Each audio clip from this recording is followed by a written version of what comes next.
Hi guys, it's Desi May. I wanted to come on. As you know, May is Mental Health Awareness Month, and I wanted to come on just to discuss something about my daughter and I. So I remember when my daughter, who is Anna Deaja, I remember when she first was shaken at 7 weeks old.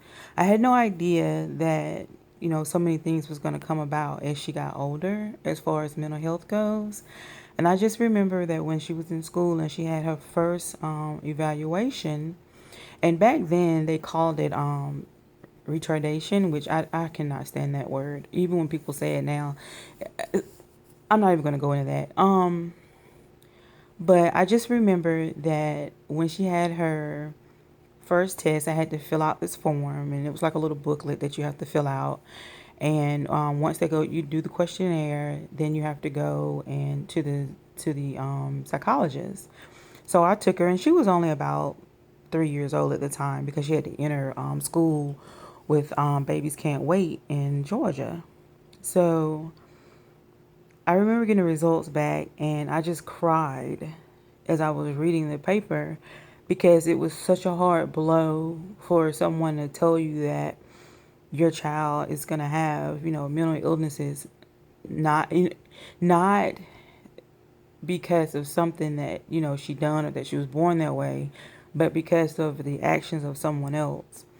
And back then I was really young. I was 22, so I was still learning and, not really understanding what it all meant. I mean, I knew what mental health was, and I knew what some of the illnesses were, and I knew the importance of having health care. And I knew the importance of, trying to make sure things didn't escalate or, put people in safe environments and things like that.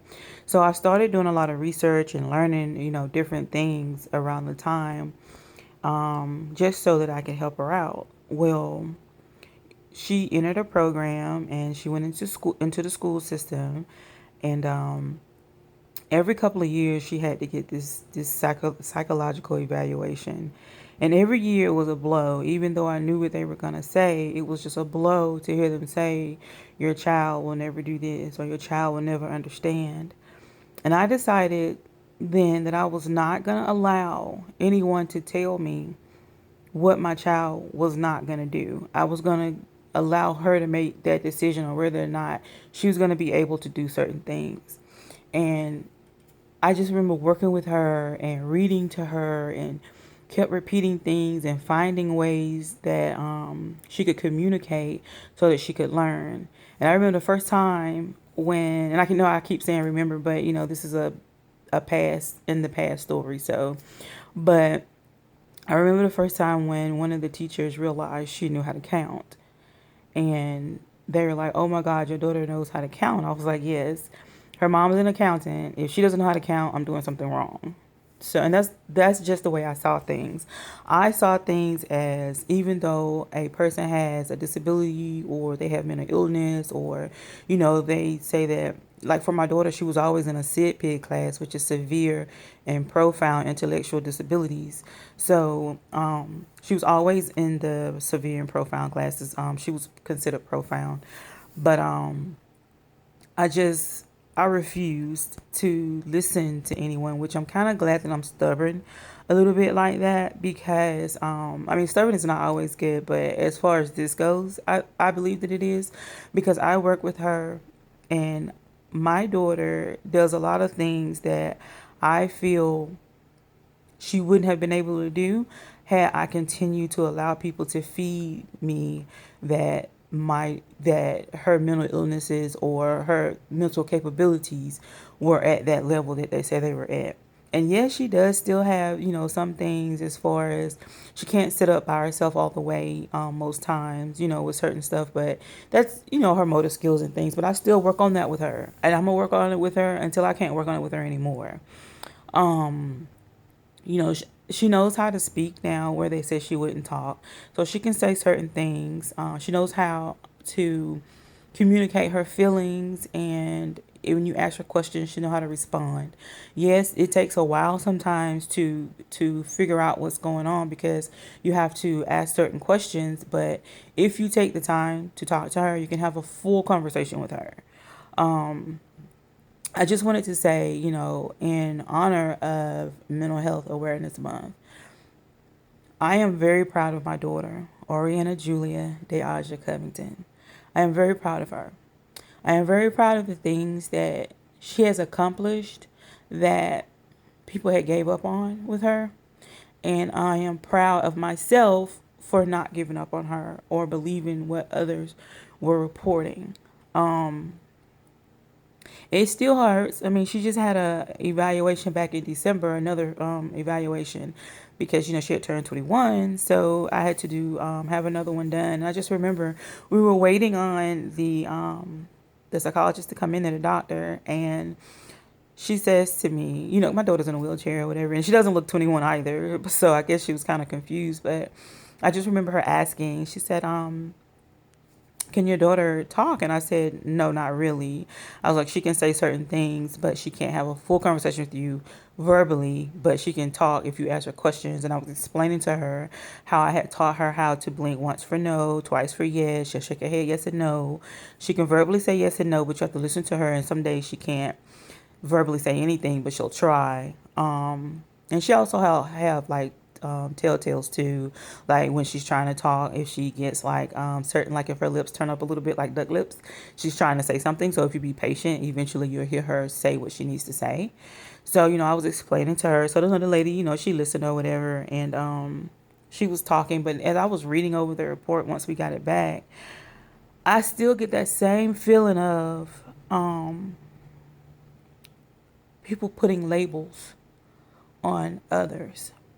I still get that same feeling of don't put a label on someone or don't do this, even though I understand that certain things have to be labeled just by society and government wise in order to get assistance, but that's neither here nor there. I'm not even going to make it about that. I just know that sometimes labels can really hurt people because other people don't know how to understand or communicate or have enough knowledge behind what the label is. So when they do that, sometimes it brings about bullying, which can cause suicide, and you can be bullied even as an adult, because there are some adults who are afraid to speak up for themselves, and there are some adults who are going through things and want somebody to say something horrible, that's the last straw for them. And so there's a lot of things that come about with that, and there's a lot of things that come about with just people don't know how to talk to other people, they don't know how to communicate, they don't know how to have compassion, they don't know how to love. Some are because they've never been loved, so they don't know what it is, and they're not trying to learn it. They say that they are, but they're not. Because, and you can tell it by the way people treat people. You're either genuine or you're not. You either love people or you don't. You can say that you do all day long, but if your actions do not match your words, then it's not true. And right now, for this month, I challenge you guys to just, if you don't know a lot about mental health awareness and what it's about, or mental health illnesses and mental health care and things and the importance of it, I challenge you to take the time now to read, do some research on it. Jot down things that you have questions about and go to people who have more knowledge about it and get, have a conversation with them. People who are advocates, talk to them. Find out what you can do to volunteer.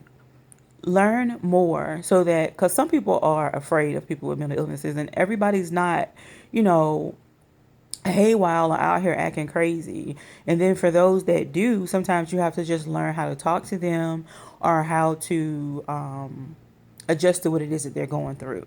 So it's all about learning and research and just knowing how to handle it.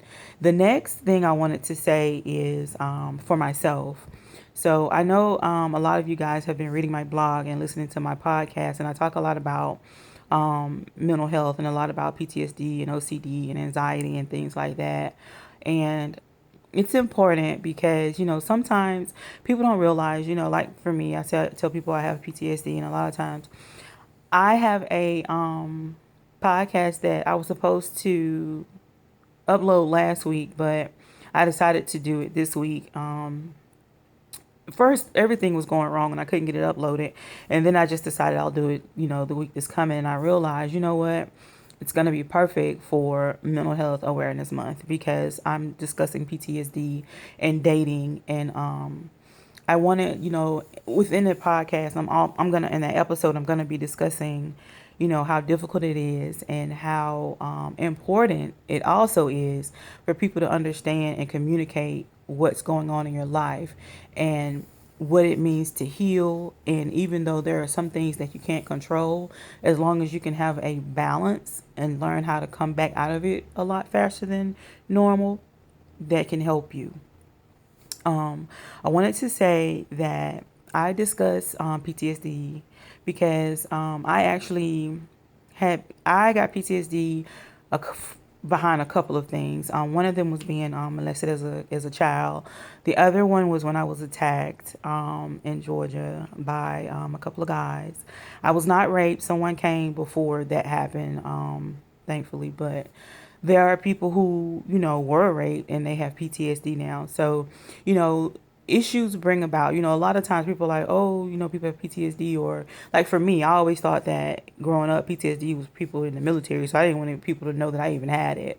It took me till I got older to realize that anybody can have PTSD, it can come from anything.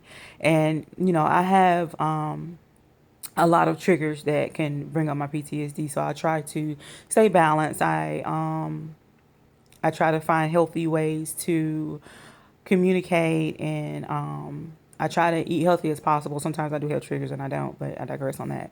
But definitely stay tuned for my podcast about PTSD, and I open up about a lot of things. So, and I am going to, it'll be posted on Saturday, but I'll be uploading this one to my IG and maybe Facebook. I don't know yet. But I definitely wanted to say to everyone who is caring for someone that has mental health issues, or if you're living with it yourself, or if you don't know if you have it, you just know that you have ups and downs, then definitely seek help, seek out, people, research on it, because don't allow what people in society label you as, what you don't allow that to stop you from getting the assistance and the help that you need. Don't allow it to put you in a place of you feeling lonely because there are other people that are going through what you're going through. It was very difficult for me to be vulnerable and transparent about my situations, and I still have a lot to share. But I share those things because I want to inspire others, and I want others to know that it's okay to tell your story. And just thanks guys for listening, and definitely share your story, share this with others. And if it's anyone that needs to talk, or you have, questions, definitely inbox me. You can DM me, or you can just ask them down in the comment section. Thanks guys.